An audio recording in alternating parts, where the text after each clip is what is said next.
नमस्कार. आऊचा खाऊ या यूट्यूब चॅनलवर मी मेधा तुमच्या सगळ्यांचं मनापासून स्वागत करते. बऱ्याच मैत्रिणींचे मेसेज होते की कोकणात करतात तसं कुळथाच्या पिठल्याची रेसिपी सांगा. तर आज याच कुळथाच्या पिठल्याची रेसिपी मी तुम्हाला सांगणार आहे. कुळीथ हे खूप पौष्टिक असतात आणि मोस्टली कोकणात कुळथाचंच पिठलं केलं जातं. बेसनाचं पिठलं हे घाटावर केलं जातं. तर आज खास कोकणी पद्धतीचं असं सोपं आणि पटकन होणारं असं कुळथाच्या पिठल्याची रेसिपी मी तुम्हाला दाखवणार आहे. चला तर मग रेसिपी बघूया. आपण रेसिपीला सुरुवात करूयात. गॅसवर मी कढई ठेवली, लोखंडी कढई घेतलेली आहे. शक्यतो लोखंडी कढई घ्या म्हणजे पिठल्याला चव छान येते. नसेलच तर स्टीलच्या कढईत किंवा पातेल्यात करू शकता. यामध्ये मी घालणार आहे 1 टेबलस्पून एवढं तेल. या पिठल्याला तेल जास्ती लागत नाही, बेसनाच्या पिठल्याला जास्त लागतं, ह्याला काही तेल जास्ती लागत नाही.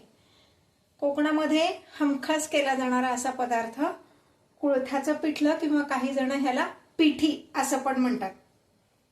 तर अगदी कमीत कमी इन्ग्रेडियंट लागतात आणि तरी सुद्धा पौष्टिक. कुळीथ यामध्ये आयर्नचं प्रमाण जास्ती आहे, त्यामुळं आपलं हिमोग्लोबिन वाढण्यासाठी उपयोगी पडतं. थंडीच्या दिवसात सुद्धा सूप सारखं आपण हे पिठलं प्यायलं तर खूप छान आपल्याला म्हणजे सूप प्यायलाचा पण फील येतो. आणि बऱ्याचदा असा बारीक ताप वगैरे असेल ना तरी सुद्धा कुळथाचं पिठलं आपण प्यायलं आणि छान पांघरून घेऊन झोपलं तर छान मस्त घाम येतो आणि ताप उतरतो. हा माझा एक्सपिरियन्स आहे. हे पाहता तेल तापलं की ह्यामध्ये किंचित मोहरी घालायची आहे. मोहरी जास्ती नाही घालायची. मोहरी तडतडली की त्यामध्ये 4 ते 5 लसूण पाकळ्या मी अशा बारीक करून घेतलेल्या आहेत. या लसूण पाकळ्या घालायच्या.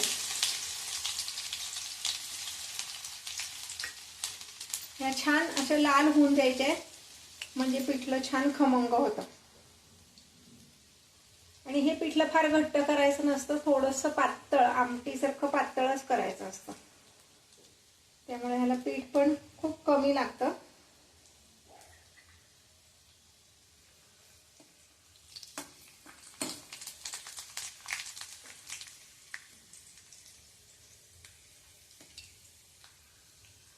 लसूण छान असा गुलाबीसर झाला पाहिजे म्हणजे पिठलं छान खमंग होतं.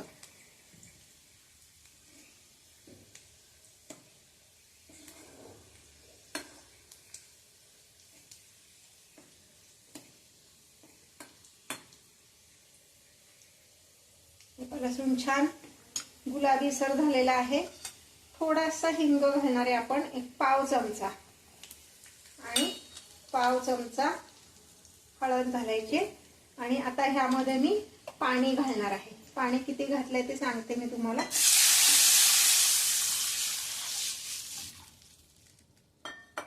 ही जी आपली आमटीची वाटी आहे ना, ह्या वाटीने 4 वाट्या एवढं पाणी घेतलंय मी.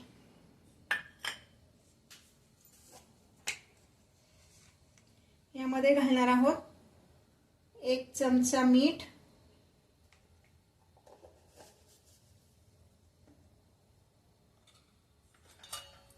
मिसळणीच्या डब्यात जो चमचा असतो तेवढं तिखट, छोटा चमचा.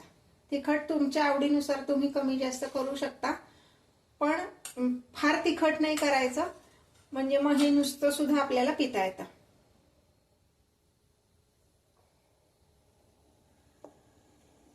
आता जरा ह्याला उकळी आली की मग आपण पीठ ह्याला लावायचं आहे.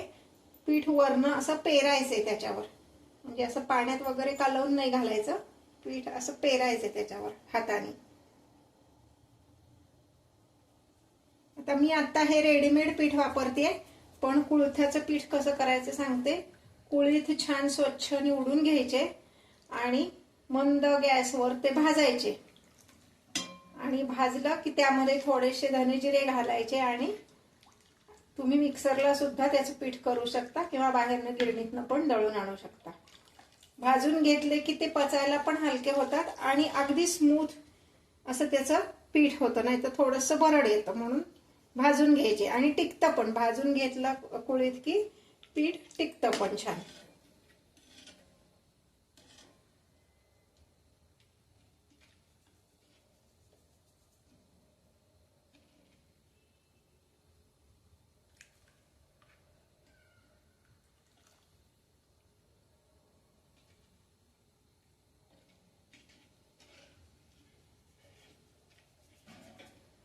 मी जे पदार्थ तुम्हाला दाखवते ते जर तुम्हाला आवडत असतील तर लाईक आणि कमेंट करायला विसरू नका.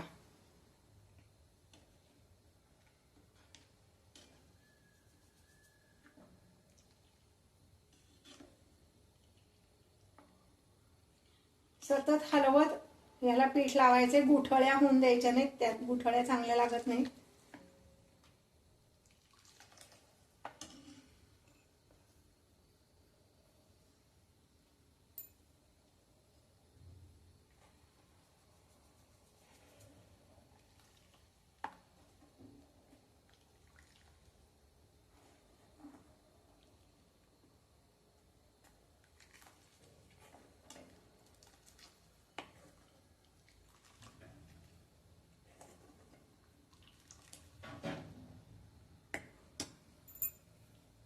साधारणपणे 3 मोठे चमचे एवढं पीठ मी ह्याला लावलेलं आहे.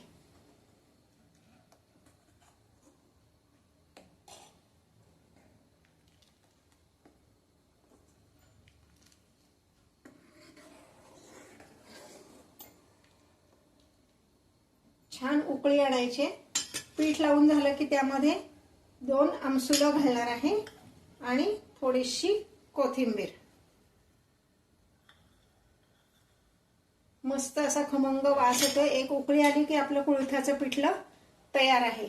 अजूनपर्यंत जर तुम्ही माझ्या चॅनलला सबस्क्राईब केलं नसेल तर सबस्क्राईब करा. बेल आयकॉन दाबायला विसरू नका. नोटिफिकेशन ऑल असं म्हणा, म्हणजे माझ्या प्रत्येक व्हिडिओचं नोटिफिकेशन तुमच्यापर्यंत येईल.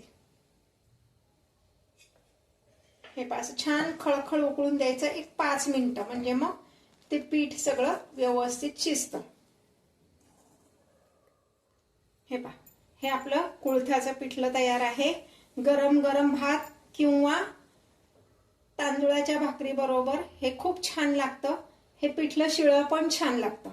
त्यामुळं अगदी समजा की खूप झालंय, उरलंय, मग ते टाकून द्यावं लागेल का, तर अजिबात नाही. दुसऱ्या दिवशी हे जास्ती छान लागतं.